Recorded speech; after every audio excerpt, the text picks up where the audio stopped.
Yes, the sleeping dragon, according to sources, says that 33% of big Chinese investors are stacked with stable coins. Now, we know that China effectively has banned crypto altogether, but with the pending bankruptcy of the Evergrande group itself, Evergrande, where however they say it, I have come up with these names that make it difficult for people to say. Anyways, China ain't looking too good. You know, if that company does go boom, bust, then the US is going to have a bit of a problem too, because they are also heavily invested in that bad boy. Go back to the subprime mortgage crisis back in 2007, 2008. The US subprime mortgage crisis caused a world, you know what I want to say. It affected the UK, affected the euro. Everyone was affected because everyone's in bed with the US. Everyone's pumping money over there. Foreign investors are planting their money over there as well. You know, it's madness. Everything's all tied together. Why? Forex. Remember, if I can get more euros on the back of a strong dollar, I'm going to be buying up euros. With my strong dollar, euro goes up. Okay? In tonight's live, we're going to address a couple of things. I'm going to talk you through some trading I did today. I was trying to do these funded challenges and managed to complete 8 of them with this wild volatility on the S&P and the NASDAQ. And I'm going to talk you through how I was able to do that by using the hybrid system and exo charts and not even looking at the asset that I'm trading. Huh? How can you trade something and not look at it? Well, I was looking at it, but I was looking at other things because we know something about the stock market, right? When things are moving, the more volatile asset class is going to start the movement. Everyone else is going to follow suit. We've just had earnings right now from Amazon and Meta, smashed it. That has just created the potential for a 5,000 S&P. Ladies and gentlemen, that is crazy. Now, if you remember not so long ago, we did talk about this, the idea of a potential 6,000 S&P. Ladies and gentlemen, this tech thing is going to bubble. It's going to burst. People best be making some money off this. They best be taking some profits because it's going to be a sour sight when the Black Swan event turns up. Now, some of you have an opinion about stablecoins, as I've noticed in the chat. So I'm not too fussed about stablecoins, all right? You know, we just use it for a utility. You make some money in crypto, turn it into Tether, and then, of course, you got to go through that palaver with tax and all that stuff. I am dreading to see what they do in terms of when people in the UK, after a bull run, what's going to happen there when people want to cash things out. There are ways to it, but we can't say that on a live stream. Anyways, and I might talk about the champagne story at the end of the live, but I'll try and keep it short and sweet because my stories, they go into detail. This one is a little bit messed up. All right, so stick around for that bad boy. But let's get with the charts, ladies and gentlemen. I got my shades. Someone says, what are these shades? These shades are, they're gunners. All right, they set me back 90 notes, right? All because of their ability to block out the blue rays. They kind of look good on my, you know, they sit nicely on my head. But 90 notes for these glasses, bro. You must be mad, but I need them, but I haven't had, touch wood, a headache in a very long time. So something good's working and my treadmill is doing wonders for me, all right? So yeah, let's stop talking and let's get with the flavor, ladies and gentlemen. If you are new, my name is Tino, by the way. Welcome to Traders Reality. I talk absolute madness all day, every day about cryptocurrency. And more importantly, did any of you take advantage of Bitcoin today? We gave you the understanding. I'm not here to give you, I don't care if, you know, oh, wow, it worked. I want to know if you guys understood it. What's the point if you don't understand it? You know? Very important. This is what you will see happening over and over again. And, you know, some guys in the channel, they reach out to me and they comment on certain videos in the past. So I did a video on the moving averages and I did another video on how to trade the TDI or how to install MetaTrader and what have you, okay? And they always end up saying something like, looking at price right now, the price of Bitcoin right now, and looking at what you were talking about in the video, it's doing exactly the same thing, different price point. And that's the point, ladies and gentlemen. The market does repeat itself, okay? Because human nature doesn't change. And when we understand that, we can then train our eyes to effectively register the idea that a potential play could be forming. I'm going to talk you through a couple of things right now to help you understand the concept of the hybrid system and how you can relay it over into your trading. So we start off with today. I shared some setups this morning for the guys. We had very good returns today in terms of the success of the trades, okay? Just talk about it here. This was the dollar dominance. And the first part of the setup today was euro. And you can see here, this is important. You see up here, this is the vector candle zone, right? This is where I was trading towards.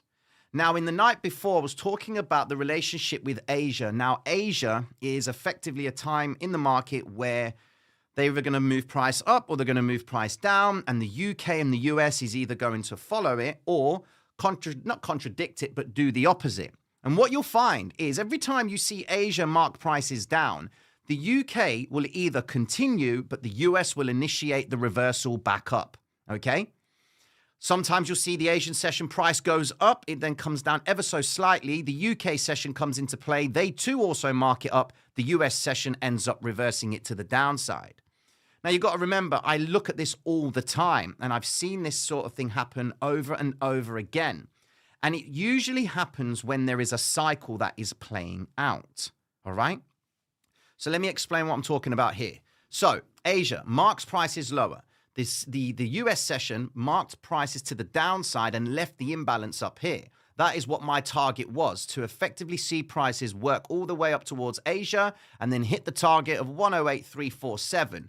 Now we go over to the euro itself and we can see that bad boy completed that structure. And now we're going into the the non-farm payrolls, which is where I expect the non-farm payroll range to maintain itself. Now, if this move has been designed to come back down, it's typical. I believe that tomorrow they could actually give us a surprise reading on the non-farm payrolls because today's data came in saying that there were more people claiming benefit. But we had this last time. It showed that more people were claiming benefit last time round. And then non-farm payrolls come into play and we get a stupid reading that smashes expectations and just throws everyone off the park. Okay? So I think that's what's going to happen tomorrow, which is why assets across the board have decided to mark up. Look, where's market maker in this? He's nowhere to be seen. He's here. And look at that. Retail. Back into the vector candle region itself. Happy days on that projection. We go into gold. Gold absolutely ripped it apart. So in gold setup right here, we assumed that we're going to go for two sweeps. We got the target Asian session high and the New York high sweep. But we needed to see price come back down first, come and attack this range right here to effectively make the reversal to the upside. Now, with that being said, gold ended up doing this flavor. Okay, so we see the retrace to the downside. Happy days. Vector candles holding out inside of this zone. Stopping volume candle right there initiates the reversal back up. Happy days. New York high sweep. Awesome. All right, come back into vectors. Not necessarily, but gold is effectively heading towards maybe some more all-time highs. They're not done with gold, but I am very cautious about this bad boy down here. It's a bit of a problem for me. So we'll talk about that in tomorrow's live. After that, we go into cryptocurrency, okay? Now, oil was a problem today. It didn't play out. It actually broke the support zone and ripped to the downside. And usually when the stock market goes up, oil goes down. When oil goes up, the stock market goes down. And we've had some madness today. So oil didn't achieve its target today, okay? We'll just quickly go over that just for that. Have a look.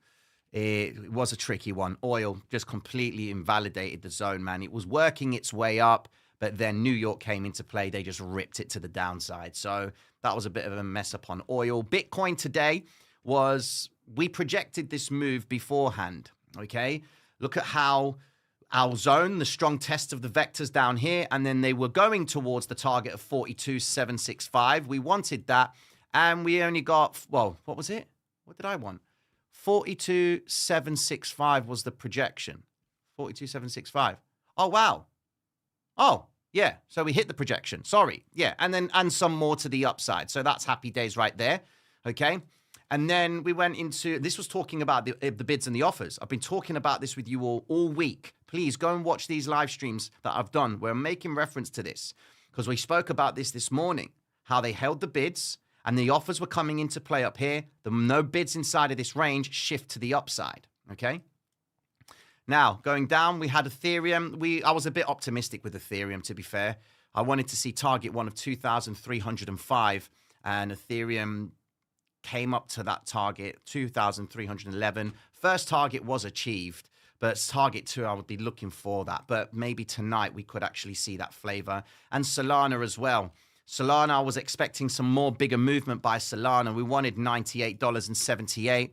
And we effectively got $98.13. But it's a slow mover, but we've got vectors behind which could suggest that that might be the case with Solana later on. All right. So it worked out to be a decent day overall in terms of the setups for the guys on the website, Platinum members. Now, if you've made bank on that, please take some money off the table because we're going into non-farm payrolls. Now, we've just had some news announcements about Amazon and, of course, Meta. You go and have a look at Amazon right now. That bad boy has gapped up despicably. That's where the price was at the close of the marketplace. Now look at where price is.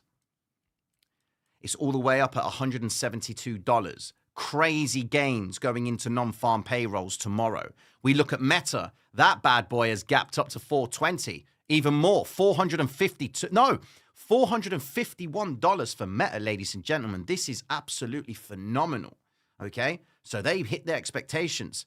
And what's important is that we're going into some wild bubble, man. This is going to burst. I'm sorry, whether you like it or not, it's going to burst. So you've got to be very careful with what you're doing with investments. Now's a perfect time to be selling or taking some profits off the table, okay? Yo, what's good? Tony D, what's happening? Tony D, yes, thank you very much, Whisperer. Thank you very much, man. I'm going to decentralize. I'm going to talk about that in a second. I'm going to actually dive into I'm going to teach you guys what to look for on exo charts and the hybrid system. I'm going to show you what I did today in passing these funded accounts. It was a very taxing process because I'm looking left and right and transacting so many, like 330 trades today, ladies and gentlemen, is absolutely phenomenal. Okay. So I'll talk about that in a split second. All right. Now, Bitcoin. What have we got? Well, look, this is the story I'm talking about. And before you start losing your shoe bags, right? Cryptocurrency thrives in China against odds, a report says. Now, what are we talking about here? Well, it says 33% of Chinese investors hold a large number of stablecoins. Now, the problem in China is they are not actually allowing people to trade cryptocurrency. All right. But like I said about the Evergrande, look at this. These guys have got a problem. If this collapses, all right, that's going to be a big problem for China. And it's also going to be a big problem for the United States. Why? Because China likes to buy the US debt, all right? And if they need to start pulling liquidity and putting it elsewhere just to save the economy and provide a stimulus, then the US dollar isn't going to get the benefit of foreign investment, okay? So it's going to be a very interesting one if China does, because China does that. It takes, pulls away, gives, and takes. It's one of those societies where as much as they maintain the control and what have you, it's right there. Look, that is an economy in itself. 33% of Chinese investors. These guys have got stacks, and they're all in stable coins, okay? That's only going to mean something. And who says that they ain't? We can't say that they indefinitely ain't buying Bitcoin. If they are, they're doing it very covert. And of course, they don't want to be known about it. These addresses, they better not find them. Otherwise, they've got a problem. Okay. But this is something to take into consideration about if they do release it and say, yeah, it's all good, systems go in China. That, I believe, is what's going to encourage more adoption in cryptocurrency. All right. They allowed it before Bitcoin made the all-time high, then they stopped it, and then it kind of disappeared and Bitcoin pulls back. I'm not saying China stopping cryptocurrency was the reason why Bitcoin dropped. It's just a factor that we need to take into consideration, that there is a sleeping giant that once woken, it's going to create a lot of movement. And we go into this story here like, look at this, Bitcoin might drop to 30,000, but it's okay. Listen, I read your comments on the channel. If I say Bitcoin might drop to 30,000, and I'm pointing at this chart, this screen right here, by a gentleman called Stefan Rust, doesn't mean I'm the brother that's saying Bitcoin might drop to 30,000. I'm reiterating what he's saying, okay? Giving you the no. A minute ago, I'm telling you about this bad boy in China. That's good news. They got loads of stable coins. Yeah, okay, they may be staking and what have you, you don't know. But, you know, it's good that 33% of investors are actually stacking stable coins. And if they were given the go-ahead, they're only going to start picking up cryptocurrency. And then this article here says Bitcoin might go to 30K. So what if Bitcoin goes to 30K? You now have a discount. That's the truth, okay? Forget the market today. Lewis moving to Ferrari is all I care about today. Could you please take a look at Cody? Lewis is moving to Ferrari, bruv. Oh, no. Well, he smashed it at McLaren, like Mercedes. You know, he's ripped it apart. He's got to do it again for Ferrari. Happy days. Why not? Okay? So, look, with all the metrics that we look at with Bitcoin, I mean, if we go over to this ETF, what's been going on over there? The ETF hasn't done too bad today. It's gapping up ever so slightly, trading a little bit sideways, excuse me. And I'm looking for these gaps to get finalized. They finalized the gap over here, and we've got one more gap all the way up here at 26.50, okay? And then after that, we just have all-time highs. You know, we can go to price discovery on the ETF. But when we look at Bitcoin, and now that we've just had this wild move to the upside on the NASDAQ and the S&P, logic says that if Bitcoin doesn't go up from this point, then give up your cryptocurrency. There's no point. Because if Bitcoin is being held back by Wall Street, okay, Wall Street's gone a little bit risk savvy right now, and they're favoring appetite to buy, all right? They could be selling, but things are moving up. Bitcoin logically should be seeing the benefit of that, okay?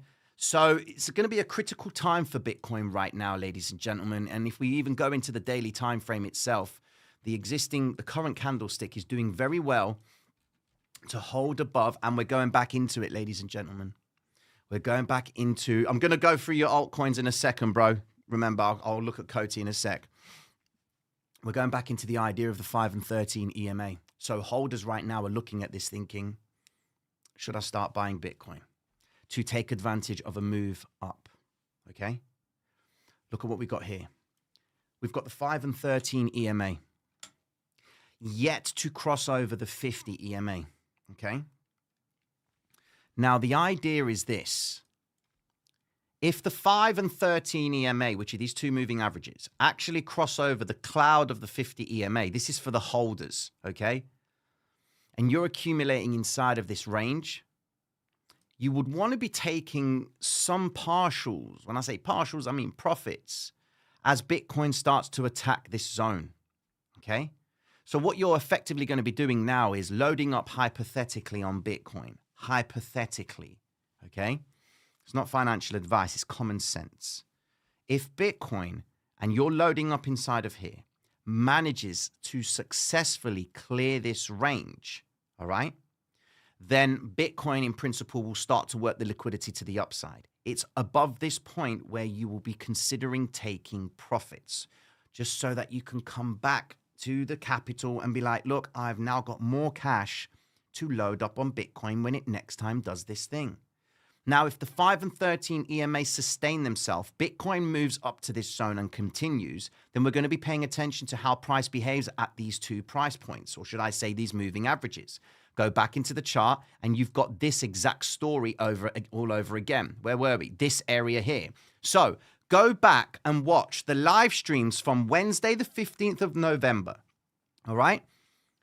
And you'll understand that as long as, from the Wednesday, the 15th of November, as long as price was able to maintain above the 5 and 13 EMA and not close aggressively below it and wait for the confirmation candles, the live streams from Wednesday, the 15th of November, going all the way through to the point when they actually broke out to the upside, is going to help you understand the importance and the relationship of the 5 and 13 EMA at establishing a trend to the upside.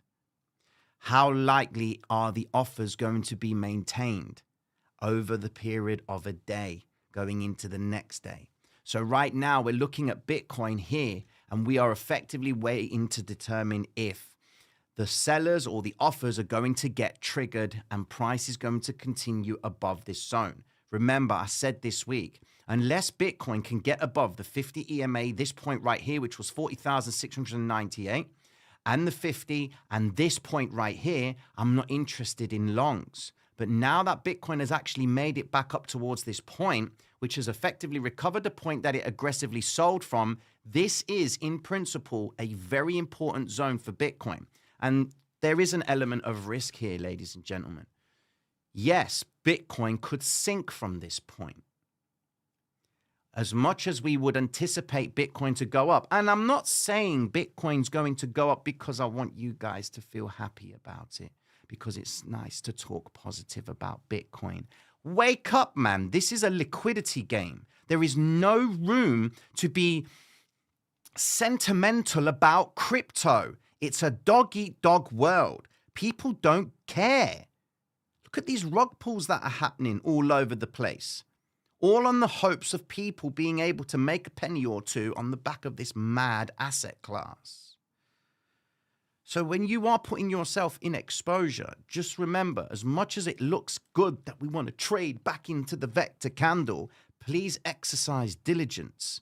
Make sure you're preserving your capital. Remember the rule: 20, 20, 20, 40. Don't slap your whole bag here. Get proof that you sense that Bitcoin's going to make the move. You can draw your patterns, okay? You can do all of that stuff fine. If it makes you feel better about it, fine. But you're missing key information when you're not paying attention to the offers or the bids. We broke it down for you today, ladies and gentlemen, right there. We broke it all here. Where is it? Where is it? Come on, come on, come on. Where you at? Where you at? Where you at? There we go. There it is. Right here. What are you doing with that face, bruv? Anyway, that there, okay? Please go watch the live streams. It will explain it for you. But have that in the back of your mind when you are trading, okay? Or when you're looking to buy Bitcoin. Have a point where you are, yes, I'm going to sell at this point. And don't go to Twitter to justify why you should sell or not. I know people are like, yeah, we got a halving coming up. I ain't getting rid of Bitcoin. All right, the same people are thinking, I ain't getting rid of Bitcoin. It moved up to this point. I ain't getting rid of Bitcoin. The same couple of days afterwards, it came back down again. Oh, you know what? I might take a bit of profit. And then it shoots all the way back up again. And then this madness happens. It drops back down again and then comes back up again. Granted, everyone has a different priority or different approach to holding cryptocurrency, okay? If you are one of those enthusiasts that are just all about holding cryptocurrency, this might not be relevant to you because it doesn't matter what price Bitcoin is. To you, it's about accumulation. I'm effectively encouraging you to exercise a strategy that would facilitate the accumulation period where you are able to have more money to buy more Bitcoin by exploiting these moves to vector candles. So if that helps you in any way, exercise it, because you're just going to be the person that just buys Bitcoin. I just bought Bitcoin right here. Happy days. It moves all the way up here. You think you're big dick now because Bitcoins went from 43 all the way up to 47, and you're like, I'm sat with my profit. Next day, you wake up and it comes all the way back down to where you were, and everyone that you've told about your buy at 42 and Bitcoin went all the way to 47, you're like, yeah, I'm still holding, bro. Diamond hands, baby. Yeah, man, diamond hands. It's not about diamond hands. It really isn't. You know, things they do to keep people committed. 20, 20, 40. That's what it's about. Okay. Now, let's get into the conversation. I want to talk you through today. Okay. For the guys who want to trade per se. But the thing and then what I'll do is I'll go through the altcoins. I'll have a look at Coty. So don't worry. And I'm going to break down. Oh, I want to sneeze. I'm going to break down the whole setup for what to expect with Bitcoin going into tomorrow. All right, so stick around for that bad boy. So today, Right. So where is my thing? Here we go. We've got that right there. Where are you, bro? Right. You know what? It's actually here. Now we'll get the picture. We'll get the picture. You can't see it, but so here are the statistics today. So I took 300. So what this is I've got funded accounts with Apex, okay? And what usually happens is when you make a certain amount of money on the funded account, if you say, for example, you got a $250,000 funded account, right? When you surpass the boundary or the trailing stop, because you start off with 250,000 and they give you roughly around 5,500 leeway for as a stop. Okay, so you could, if you lose 5,500, you lose the account, you lose the funding. All right, and it's the same with the challenges. And what happens is, say you make $5,000 on the accounts, you got $5,000 and you now want to withdraw it. Well, you can withdraw that $5,000, but the problem is you effectively lose the account. Why? Because you have to stay above the boundary, because once you've made $5,000, your trailing stop effectively covers Apex in principle, and you're stuck at 250,100. If you withdraw all that money, you don't have an account. Okay? And I realized this when I was passing challenges, going funding, making a couple of grand, or where the boundary is about $3,500, $5,000 for certain accounts, $7,500 for $300,000 account. I realized when I withdrew it, I was like, okay, I'm going to take $5,000, for example. Say I made 10,000 on one account and I withdrew 5. I now have only 5,000 boundary. Okay. If I kept it at 10,000, I would have 10,000 to play with, no problem. It's just my capital. It's the profit. Okay. I withdrew once $2,500 from a $5,000 profit. Now I've only got 2,500 leeway. I'm like, oh God, that's no good for me. I end up losing the account. So today, what I did was I started to trade the S&P and the NASDAQ and Euro, but the majority of the day was done on the S&P and some trades on the NASDAQ. And each of these, I'm going to just pull this up because you can't bloody see it. Where are we? And I'm going to talk about the strategy. I'm going to talk you through exactly what I did. Here we go. All right, then. So here's this. All right. So we can zoom in a little bit. So each of these accounts right here is, so this account right here is $150,000 account. Okay. You need to get, no, that's a $250,000 account. Okay. This one's a $250,000 account. This is a $150,000 account. That is a burnt account. This one is a $150,000 account. This one's 250,000. This one's 300,000. This one's 250,000. No, 150,000. And then this one is 250,000, and that's a burnt account.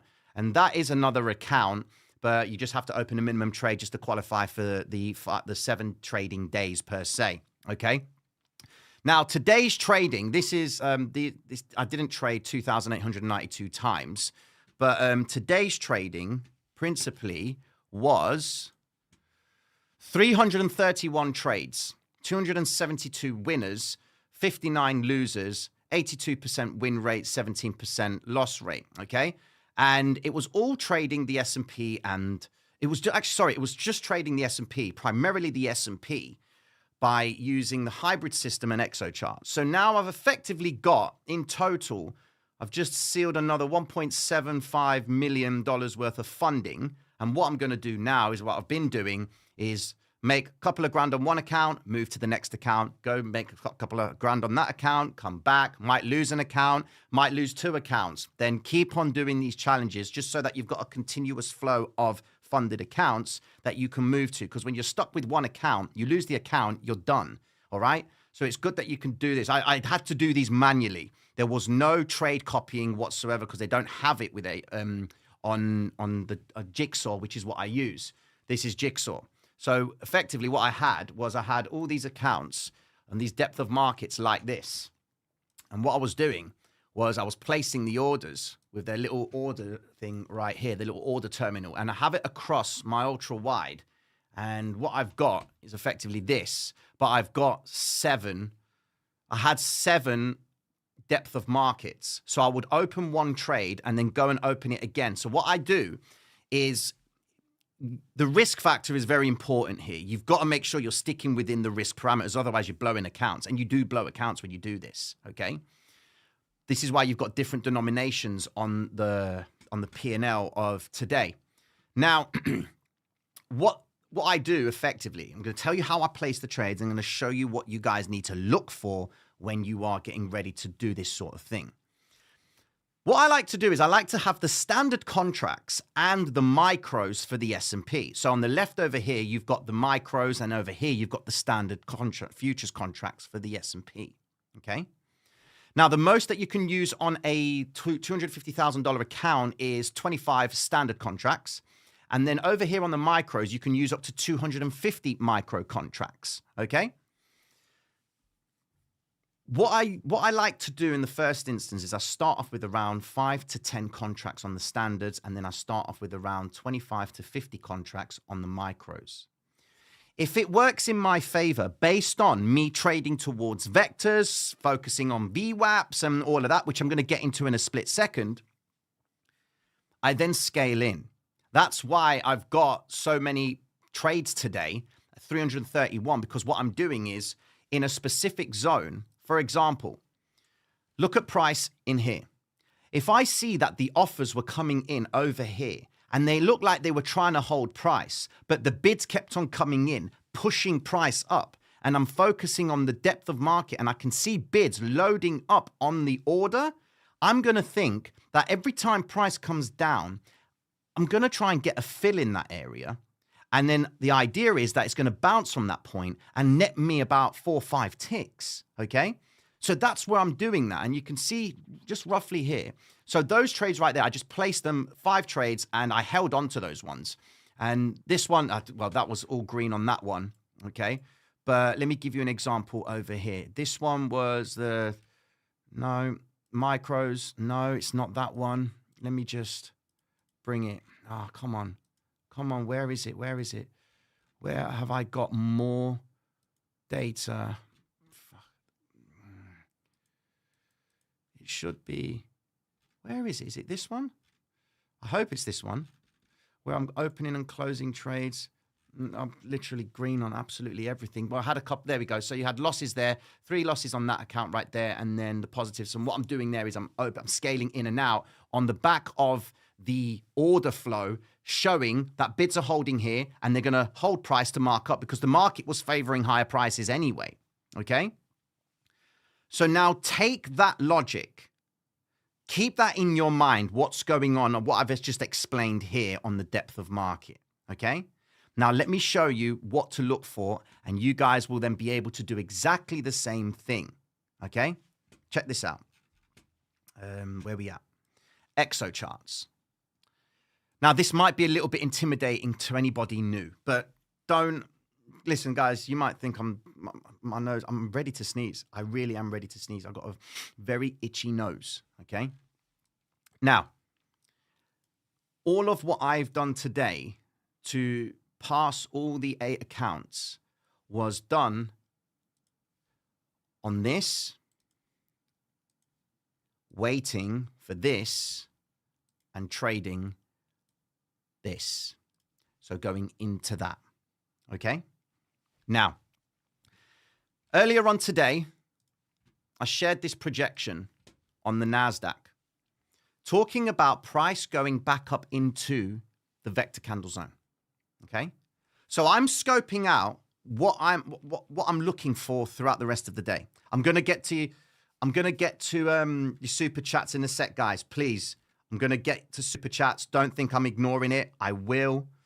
I will talk through the coins that you're talking about. Just let me explain this because I hope it does bring you some value. Okay. So here's the vector candle that we were trading towards. In the same video, I was explaining via exo charts what we're looking for. I was like, God, the guy looks stoned.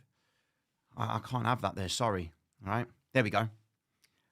I was looking for the NASDAQ to effectively make a move up to come back down, okay? And that's usually what happens in the first few moments of the marketplace when they set the opening range, all right, of New York. It's usually around 30 minutes. Some of you guys might be familiar with it in the eyes of playing the opening range breakout. That's what a lot of people do when it comes to NASDAQ. But what you'll find is NASDAQ is always doing the same thing. You've just got to try and work it out when. I'm going to explain to you what to look for, all right? So we anticipated that NASDAQ was going to make a move up to move away from the VWAP, which is this purple line right here. The previous session's VWAP was just inside of this area up here, okay?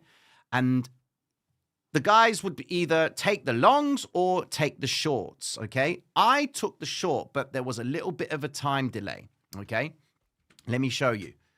So go back into that. Bitcoin ain't doing anything. It'll do it when we finish the live. Go back into the NASDAQ right here. So there's that wonderful vector candle recovery region. It's just completely ripped it apart on the play to the upside. Where is it? Here we go. So that's what we were looking for. We're looking for that vector candle recovery. Now we're going to go into exo charts. I'm going to break it all down for you. So there's our little triangle, okay? We expected a move up to then see it come down. Okay, so it was different. What did they do? They moved down in the first instance, but then they instantly came back up. And what I encourage everyone to do is take this, okay, I'm going to tell you the settings on exo charts. This is nothing fancy, and all these purple lines are just imbalances. I've activated the imbalance up there, stacked imbalances, VWAP, the delta bars, T size, don't need that. And the footprint statistics at the bottom right there, okay? I've got it set to a tick chart of 987. What am I looking for? I'm looking for this. You see this deviation away from the VWAP? NASDAQ respects the VWAP continuously. The volume weighted average price. So here's your homework. Go back in the chart on exo charts. Get the tick chart, 987. Now remember, I'm trading this bad boy, okay? I'm looking for 5, 10 ticks at a time. I'm not looking for super swings. It's not my style of trading. 330 trades today, ladies and gentlemen. A swing trader will take 1, maximum 2, and 3 if he's over trading, okay? Look at this structure here. Some of you might look at this and say it's an M formation, all right? There's more to it. You can look at this and say, yep, we've got deltas coming into play, all right? So down below here, you might see it. Down here, you've got these negative deltas. We zoom out, have a look at where the deltas come into play. They came in at this point right here. Exhaustion happened in the order flow. But you've just got to say to yourself, what's going on up here? Price has already aggressively moved away from the VWAP, okay? But I didn't trade this. I didn't trade it. It's moved away from the VWAP. Logic says that I expect it to come down, FTD, which is up here, and then make a run to the downside to test the VWAP, okay? So I was waiting because there was this dirty imbalance down here, okay? That was the imbalance that I wanted price to get to. I knew they weren't done with it because the test of the VWAP will tell me that they're going to get ready to try and make a move back up again, okay? Inside of the VWAP itself, you can see the delta was 37, minus 37%, minus 32%, and then the next candle, there was a little bit of divergence. Or was it this? No, this candle right here was minus 8% on the delta, okay? That tells me that there is a decrease in the pressure of price going lower, okay? That means the sellers are being absorbed by the bids. That means passive buyers are trying to hold price. The selling pressure may be there, but it's being absorbed, which means that buyers want this zone. They're not done with it because the passive buyers have already come into play with price coming back down, and it happens to be at the VWAP that they reversed from. So once the reversal comes into play, we're looking down below and we can see that we've got delta going in at 13%, which is this candle right here. Point of control, we're paying attention to it now. NASDAQ moves like a nut job. So it's very, very difficult to really scalp NASDAQ. But I use NASDAQ to trade the S&P. You might think I'm crazy, but that's what I use it for, okay? Now, with that being said, you can see that The delta right here come in, 32% shifts out to the upside. They make the move up. This is where I started to short the S&P because NASDAQ kept on showing promise of going back into the delta, to the VWAP. It goes up right here, and then it comes back down again. What does it do? FTD. Look, tries to go for the high and fails. Looking at the delta below, you can see that that candle was 29%. That's an exhaustion. The candle straight after was minus 34%. What happened from that? It rolls over. This time, when they came towards the VWAP, they broke it with aggression and came back into this zone. I didn't trade this. I traded this. Now, this is what happens with the NASDAQ. When they base out after they've hit an imbalance, it's at this point right here where price on the hybrid system right here showed the green vector. And it was inside of that zone right there where the green vector candle came into play. Okay? That was my cue that the NASDAQ was going to start working higher. That was my cue to start longing the S&P. Okay? Now at this point, I'm not looking at the S&P on the chart. I'm looking at it on the depth of market. Because when the NASDAQ likes to move, the S&P likes to follow, okay?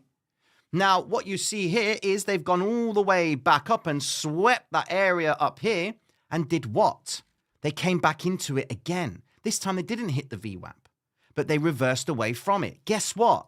They did it again. They came back down to the VWAP and tested it. Guess what? They moved away from it this time, okay? When you go back in the chart, you'll see that they do the same thing over and over again. Start of the session, shift out, back into the VWAP. The faster they move away from the VWAP, the more likely it's going to come back into it. Okay? So you then say to yourself, I'm either going to take a trade at the top point right here after an exhaustive move up, or I'm going to take a trade here on the idea that the VWAP isn't going to sustain itself at this point, and then it's going to roll over and drop to the downside and create another deviation away from the VWAP. Is it easy to do? Not necessarily. Have you traded the NASDAQ? I trade the S&P. The ES futures are so much more forgiving than the NASDAQ because the NASDAQ moves crazy. But you can see when you're focused on the candlesticks, you'll start to understand how the NASDAQ moves because when she starts to move aggressively, that's the start of the sell-off. That's where the offers have been exhausted and the guys are buying. They're going to end up getting their margins hit. Price rips back down. Okay? That's what's important. So go back in the charts on exo charts and understand when you see these semicircles, it's going to make life easier for you. You're going to be able to find key ways to enter. And that's exactly what we did today on the S&P, man. And then this is the news announcements for Meta and Apple, setting it all up for the news. Okay? Are we cool with that, ladies and gentlemen? Are we good? Yeah. NASDAQ is crazy. All right, then, cool. Let's go into Bitcoin price action then. Here we go. So, we've got a few super chats here. Here we go. All right, then. So you want me to look at Coty? I'll have a look at Coty. I'm going to break Bitcoin down in a second. Let me just get these super chats done. Coty USDT. Here we go. What have we got? So we've got this drop to the downside, behaving like Solana, behaving like Ethereum. And most altcoins right now are going to be consolidating for the non-farm payrolls, if I'm frank with you. Granted, we've just had good news from Meta and Apple, Meta and Amazon. And the markets aren't open yet, but I'll be expecting the NASDAQ and the S&P this evening to be doing something. They're going to be pumping, I believe. So really be careful with Coty. I mean, from a bigger time frame perspective, you can see how it moves. It literally moves like the NASDAQ. Deviation away from the moving average, back into the moving average. And they're finding base inside of this area, okay? So what you're looking for in this area is the first move away from either range. Why? You don't have any vectors to go back into in the visible range, that is. Where's the vectors down here? You might have them on smaller time frames, but the hour time frame is the key area, okay? So you've got the no vectors here. You've got a couple of vector candle zones. Oh, forgive me, I'm wrong. There is one vector candle region right here, okay, which price could actually sweep towards to take the liquidity and then reverse from it. Okay, so just be careful with that, my friend. All right. Welcome, Mr. New Member. Thank you very much, my friend. Know your role. Tino, can you please briefly explain Delta? Okay, how many of you understand Delta? Right, Delta is effectively the net buys and sells, okay, of the orders, okay? Who's doing more? Is it buyers or is it sellers, okay? If Delta is negative, the thing about the Delta is when you see the Delta negative at the highest point, it's a sign that the sellers are effectively not, the buyers are exhausted, but the sellers are getting engaged to start marking price. So profits are being taken, okay? And the Delta will always drop aggressively if it appears at the highest point of a range. If the Delta is negative at the lowest point of the range, it suggests that selling may have been exhausted. So it's like I explained on Nexo charts. You notice the Delta was minus 32%, minus 20%, then minus 8%. It was a reduction in the Delta. So that means that sellers, as much as they were there, they were slowing down because the buyers were stepping in. That's what was making the Delta increase from a negative point of view. When you see the green Delta positive at the highest point in the chart, that's telling you that the buyers are exhausted. There's loads of buyers up there, okay? And Delta, in principle, will be at its highest point at the highest range, and then you'll start to see positive Deltas actually decreasing at the highest point, suggesting that there's no more guys buying. So the higher the reading of Delta, depending on where it is in the chart, is going to suggest the opposite, okay? It's always the opposite because Delta is, if it's positive, it means buy. Well, if you've got a positive Delta all the way at the top of the chart, you're going to be going long at the highest point after a move to the upside. So just be mindful of that, okay? I took that long on NASDAQ from the open. Well done, Marcus. Well done, okay? Well done, Marcus, man. That is awesome. All right, then. Cool. Let's go into Bitcoin because I know people are on the flavor of Bitcoin. Questions on Bitcoin, ladies and gentlemen. Please let me know. Okay. So let's just go over a look at some metrics on BTC. Plus 1.35% for the quarter. It's been wild. Hasn't gone back up to the 2% region that we want, but it's now trading positive, which is good news. But we got non-farm payrolls tomorrow, which is going to be a bit of a problem.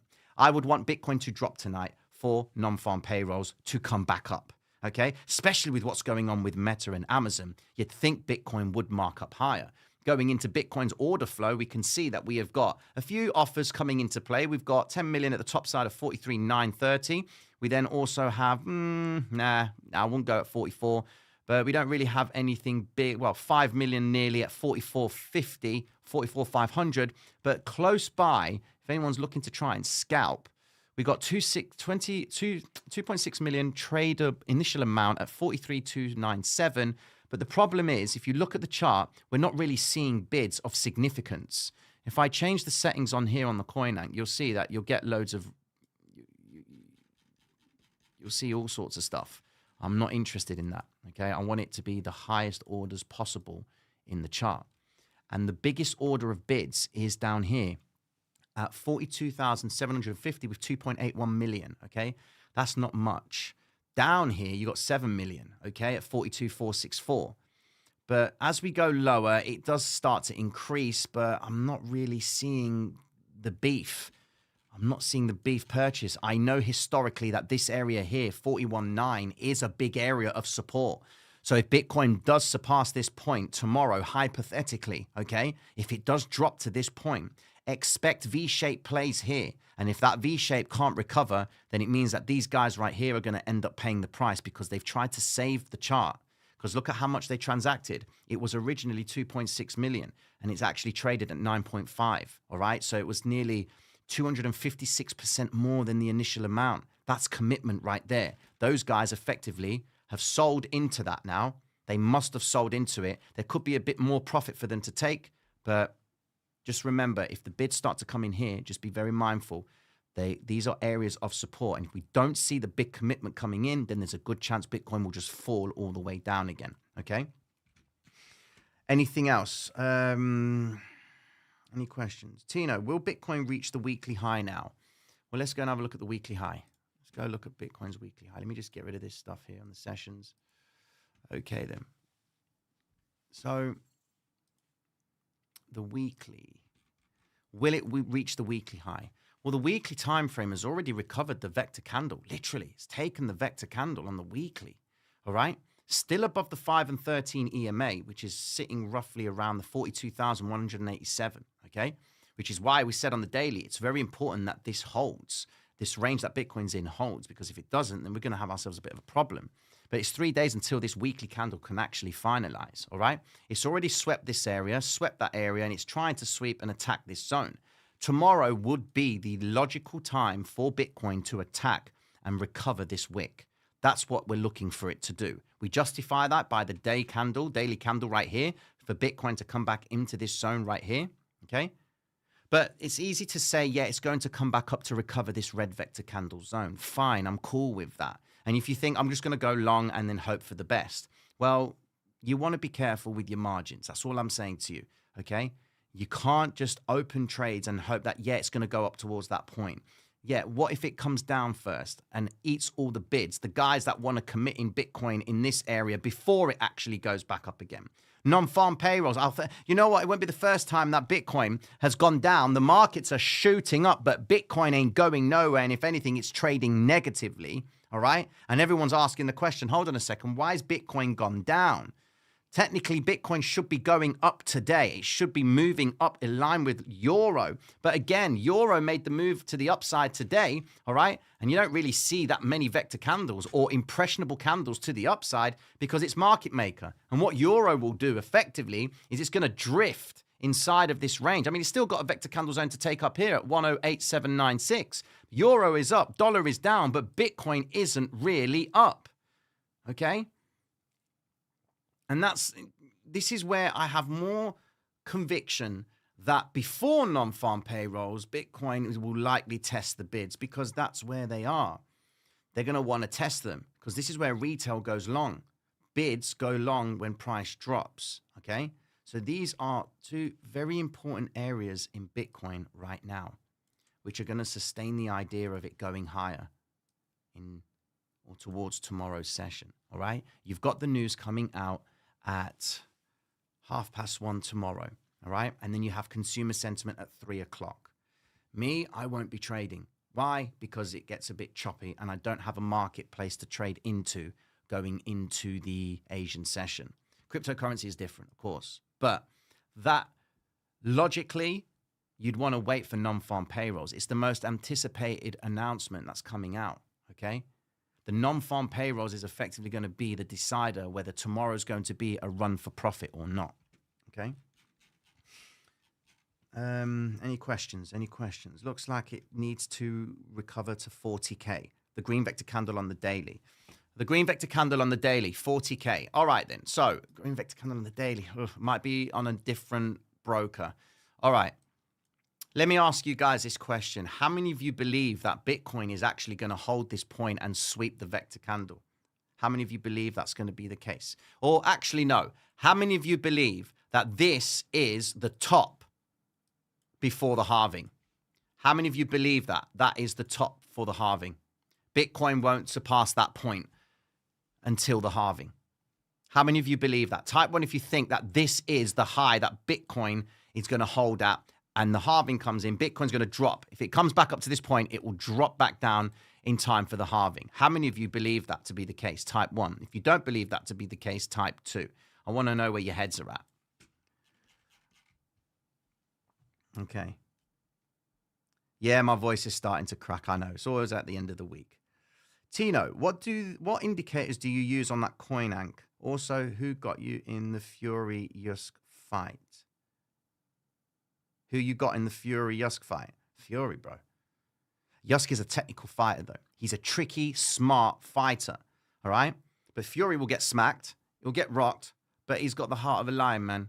He's gypsy. I'm Greek gypsy. So that could be something. I'll challenge anyone. Anyway, I'm joking. All right, so ones and twos. No problem. Okay.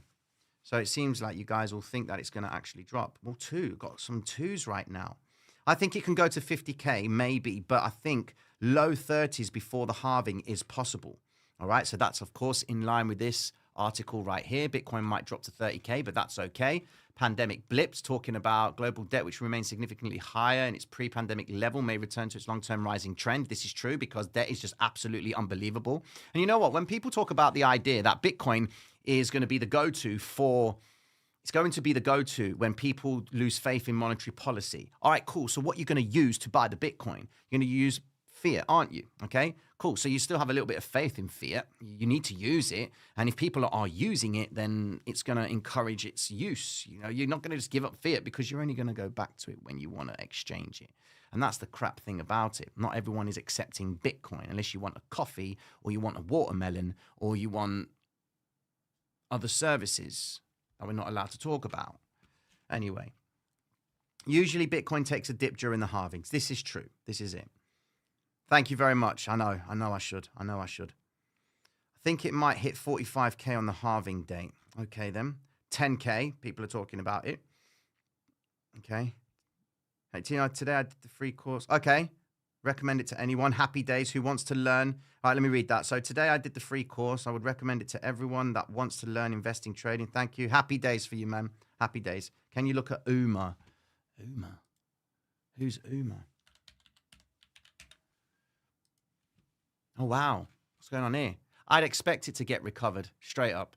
It's going to come back down. It's in that flavor. So just be very mindful. It's in a cyclical move. Trades very nicely as well. But I expect it to start working its way down. Low liquidity assets like UMA or like any altcoin out there in comparison to Bitcoin will move much more faster than anything else, okay? Bitcoin will always move slow, but lighter traded assets will always move really fast. So after a big move up, take the bloody money, okay? It is too easy for everyone. You will get, so I'm saying it's too easy for everyone. You will get a lot of liquidity when you surpass 50K. It was before the ETF pump the same. Retail buys at the top. What's your opinion on this? Yeah, you will get the climatic move. That's the truth. When Bitcoin goes to 50K again, okay, Bitcoin will encourage a climatic move, which is perfect. Why? Because this is where the offers effectively will get engaged. They will get engaged at the highest point because they're there. Look, the guys are there. Top side, 45,000 right there. You've got 8.57 million. And this has been in the chart for 11 days. They want to sell and they're locking in these orders, but they can also pull them if Bitcoin drops down. All right. Go back up even more. Like, look, we've got stacks up here. 13 million at 47. So psychologically, 50K is a very important number for Bitcoin because look, the big orders are there to sell. 13 million, 24 million, 20 million. Top side there, 16. We've got at the top there, 22 million at 50,000 on the nose. Okay. So the liquidity, we ain't seeing these numbers down here. They're not there. Oh, 20 million at 44,800. Go down 3 million, down 4, 5. All right. 5 again, go down 4, 5 again, 1. This is pointless. It's when you go high, and that's psychologically, this is where we expect it to get climatic because people are going to be buying because that's where these guys are looking to sell most of their bag. Okay?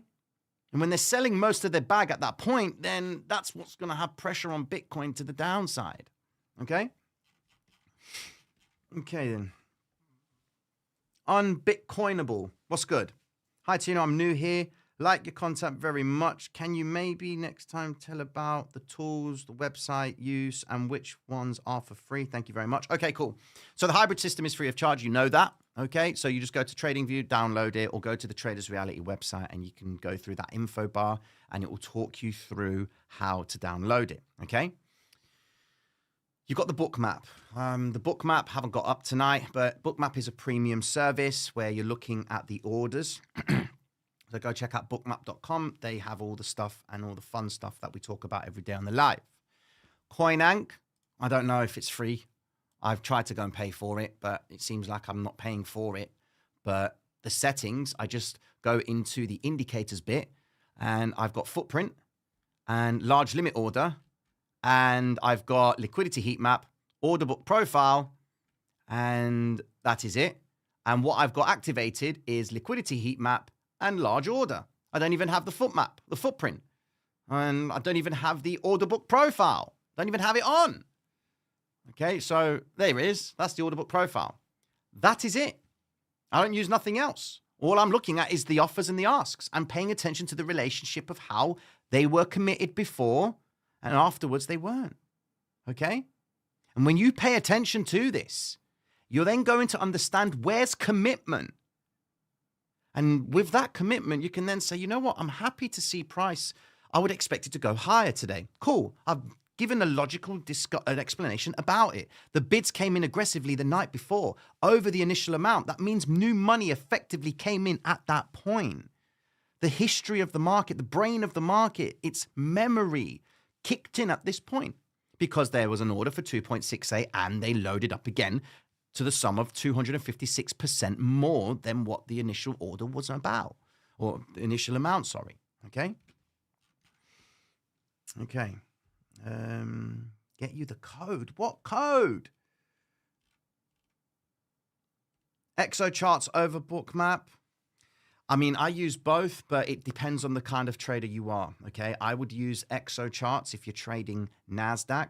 I'd use bookmap for Bitcoin, and you can use bookmap for NASDAQ and the S&P, but bookmap for Bitcoin works a treat. You know, it's trading to the VWAP and back, and you can see the commitment on bookmap. It's all good. All right, but now the Exo charts itself, from what I explained to you, just go back and just do this exercise. The tick chart right there, I don't have any fancy settings on this. Okay, there's no fancy settings. I have VWAP right there, just trigger that bad boy. I've changed the colors, that's all I've done. The imbalances I've got up there, just go to the stacked imbalance settings. What have I got? I don't even know.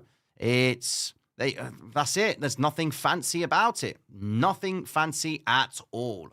It's just, I just want a VWAP, change the thickness of it so I can see it and include the imbalances right here. Happy days. And I'm looking for semicircles, for the better word, looking for previous areas that they can sweep, vector candles, big deviation away from the VWAP, back into the VWAP. That's all it is. And we had that clue earlier with the NASDAQ on the vector candles. Okay? Cool. Tino, do you find spread betting or CFDs to be better for Forex scalping? USD in the US session. Spread betting. Well, spread betting, CFDs, contracts for difference. Yeah, it's spot markets, really. You're just trading spreads. So if I go and... So trading on MT4 is effectively contracts for difference, so spread betting, per se. And if you're going to scalp an asset, you can scalp euro, but I taught myself to scalp on USD JPY, on dollar yen. That's what I did. I learned on dollar yen to scalp, and I stayed with dollar yen. I didn't go nowhere else. I didn't trade nothing else. If there was a day where it was bad for trading, I wouldn't trade it. I wouldn't even look at nothing.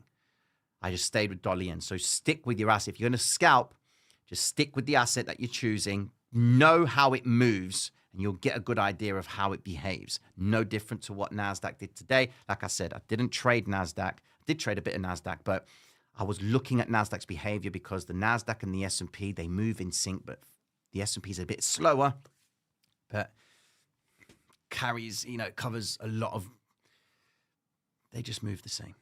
That's the best way to put it. Okay. Other than that, Tino, when story? I think I'll have to kill the story. Sorry. I don't want to keep you guys too long. I'm going to tell you that. Type 1 if you want the story. Type 2 if you just want to go to bed. All right? I need to know because the story, I can tell you in detail, or I can tell you in detail another time, or I can just give you a quick summary of it. It's, one of them ones. If you want the story, you want the story. You want the story.